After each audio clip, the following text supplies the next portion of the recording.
Gargoyles, episode 7 of season 2. Yep, we're on season 2 still, because this season's like really long. It's like 52 episodes, so we're going to be on it for a long time. This episode I both like and don't like. I think I like what it's going for conceptually, which is the plot of this episode is that Xanatos is going to marry Fox, and he gives her a wedding gift that's an ancient artifact that turns her into a werewolf. But I'm very confused about what his goal is here, because it seems like he did it on purpose, but then he also seems shocked by its power. And then also, he seemed very concerned for his wife, which is very odd.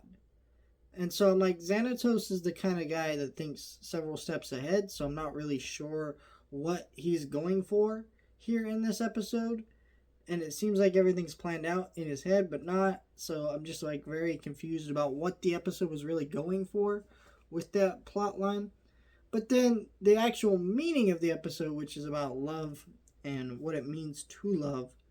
And, you know, at the end, Goliath has a great line to Xanatos that only he would think of love as a weakness.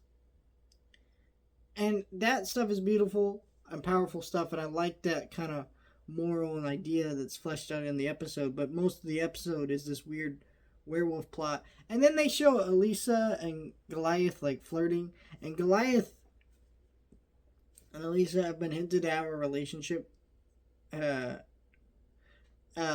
before, or at least have some kind of attraction to each other.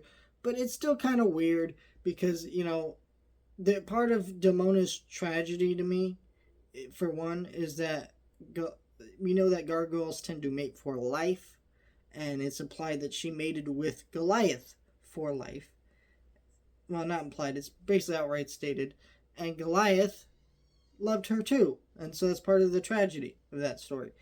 But it seems like he's been able to move on to Elisa, which makes him more human, I guess, in this kind of idea. But it's just very awkward because it's like you're still different species. And I don't want to think about how that works. But the show's kind of forcing me to. And so I don't really like that. So I don't know. I did not care for this episode. Let me know your thoughts. Like, share, and subscribe.